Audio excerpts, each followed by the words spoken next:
বর্তমান সময়ে Facebook use করে না এমন পাবলিক খুঁজে পাওয়া খুবই রেয়ার। কিন্তু আমরা ফেসবুক ইউজ করলেও ফেসবুক সম্পর্কে খুব একটা বেশি সচেতন না।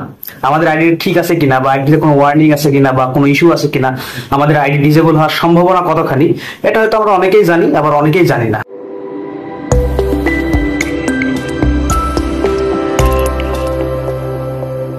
প্রথমে আপনার আইডিতে প্রফেশনাল মোড অন করবেন, তারপরে এই থ্রি ডট অপশনে ক্লিক করার পরে প্রোফাইল স্ট্যাটাস নামে যে অপশনটা দেখতে পাচ্ছেন সেখানে ক্লিক করবেন।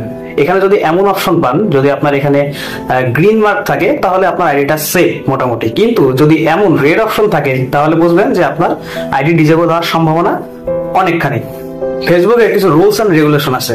রুলস এন্ড রেগুলেশন যদি আমরা ফলো না করি, তার বাইরে যাই, তাহলে সেক্ষেত্রে আমাদের আইডিতে অনেক সময় ওয়ার্নিং, বিভিন্ন ধরনের ইস্যু আসে, এবং সেটা যদি মারাত্মক পর্যায়ে চলে যায় তাহলে আমার মতো এই যে দেখতে পাচ্ছেন যে প্রোফাইল ইজ অ্যাট রিস্ক, এক সর্বোচ্চ পর্যায়ে, মানে আপনি যখন আপনার অপরাধের লেভেল যখন মাত্রা ক্রস করে ফেলে তখন ফেসবুক কিন্তু আপনাকে লাস্ট ওয়ার্নিং এটা দিয়ে দেয় যে your profile is at risk. এবং এটার পরে কিন্তু ম্যাক্সিমাম প্রোফাইল কিন্তু ডিজেবল হয়ে যায়। অলরেডি আমার একটা প্রোফাইল ডিজেবল হয়ে গেছে। এই জিনিসটা কিভাবে রিমুভ করবেন? এটা রিমুভ করতে হলে প্রথমে আপনাকে যেটা করতে হবে যে হেল্প এন্ড সাপোর্ট এই অপশনে ক্লিক করবেন। এখানে ক্লিক করার পরে নিচে দেখতে পাচ্ছেন যে রিপোর্টের প্রবলেম, এখানে ক্লিক করুন।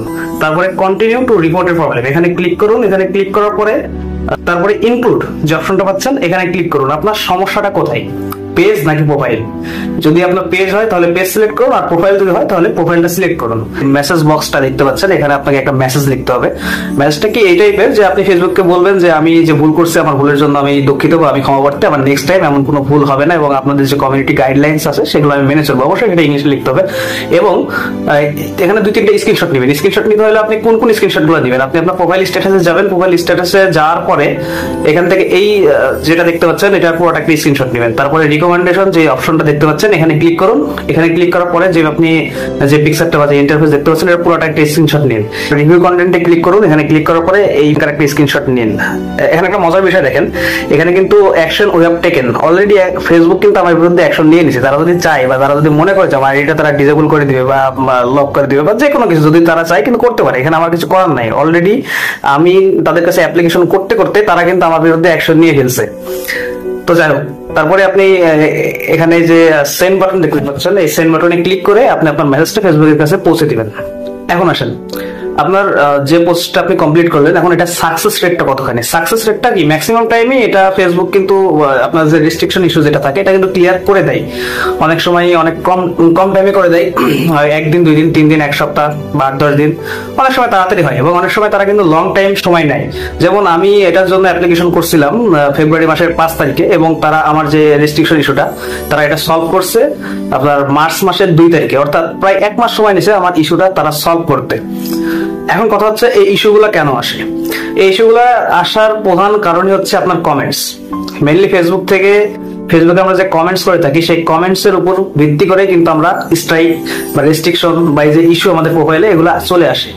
এখন কি টাইপের আমার কমেন্টস এখানে যাও, আপনি আপনার ফ্রেন্ডকে যদি মজা করে বলেন যে আমি তোকে খুন করবো, আমি তোকে মেরে ফেলবো, এই যে আপনি মজা করে বলতেছেন, বাট ফেসবুক যখন এই যে খুন মেরে ফেলা এই ওয়ার্ডগুলো যখন তারা দেখতেছে, তারা কিন্তু জিনিসটাকে নেগেটিভলি নিয়ে নিচ্ছে, অর্থাৎ তারা আপনাকে টেরোরিস্ট বা সন্ত্রাসী বা অপরাধী বা ক্রিমিনাল মনে করছে, যে কারণে আপনাকে কিন্তু তারা একটা ওয়ার্নিং বা এরকম একটা ইস্যু দিয়ে দেয়। এবং মেনলি তাছাড়াও যদি আমি একটা সিম্পল উদাহরণ দিই, ধরেন যে শালা যে ওয়ার্ডটা, এটা আমরা মজা করে সবাইকে বলে থাকি। আপনি আপনার ফ্রেন্ডকে যদি শালা বলো, তার সাথে মজা করেন, ফেসবুক কিন্তু এটাকেও গালি হিসাবে কাউন্ট করবে। এখন আপনি ভাবলেন যে ভাই ফেসবুক আবিষ্কার করছে জাকারবার্গ, সে তো ভাই বাংলা বোঝে না। ভাই সে বাংলা বুঝে, সে হিন্দি বুঝে, সে সব বুঝে। সে তার যে তৈরি করা যে অ্যাপস আমরা ব্যবহার করি ফেসবুক আপনার সকল ভাষা বোঝে, ঠিক আছে? সুতরাং আপনি যে ভাষাতেই লেখেন বা যাই করেন, ফেসবুক সেটা বুঝতে পারবে যে আপনি কি বলতে চাচ্ছেন বা কি বোঝাতে চাচ্ছেন, সেটা কিন্তু খুব সহজে ফেসবুক বলে সেটা বুঝতে পারবে। এমনকি একটা জিনিস ফেসবুক কিন্তু আপনার মাইন্ড রিড করতেও পারে। আপনি যে জিনিসটা ফেসবুকে ঢুকে মনে করেন যে অনেক সময় আমরা চিন্তা করি যে আমি একটা হেডফোন কিনবো বা আমি একটা টি শার্ট কিনবো বা আমি এরকম চিন্তা ভাবনা করি, দেখবেন হুট করে ওই জিনিসগুলো আপনার সামনে চলে আসবে। তো বুঝতে পারছেন যে ফেসবুকের এদের যে গাইডলাইনটা আছে তারা কতটা মানে নিট অ্যান্ড ক্লিন রাখার চেষ্টা করে, যে এটার বাইরে গেলে কিন্তু ফেসবুক মূলত এই রেস্ট্রিকশনটা দিয়ে থাকে আমাদের। সর্বোপরি একটা কথাই বলবো যে আমরা যারা ফেসবুক ইউজ করি তারা সবসময় আমাদের নিজের অ্যাকাউন্টকে নিট অ্যান্ড ক্লিন রাখার চেষ্টা করবো। আর একটা কথা, যারা ফেসবুকে কাজ করেন বা ফেসবুকে যারা মনিটাইজেশন পেতে চান, তাদের কিন্তু এই যে রিকমেন্ডেশন অপশন এটা যদি অ্যাক্টিভ না থাকে তাহলে কিন্তু কখনোই আপনার ফেসবুকে মনিটাইজেশন পাবেন না। সুতরাং সবসময় চেষ্টা করবেন যে আপনার ফেসবুকটা, আপনার অ্যাকাউন্টটা নিট অ্যান্ড ক্লিন রাখতে, এবং কখনো কোনো ভায়োলেন্স কমেন্ট বা উস্কানিমূলক কোনো কিছু, এমন কোনো কিছু করবেন না যেটা আসলে ফেসবুকের গাইডলাইনের বাইরে যায়, যার কারণে ফেসবুক আপনার আইডিটা ডিসেবল করতে বাধ্য হয়।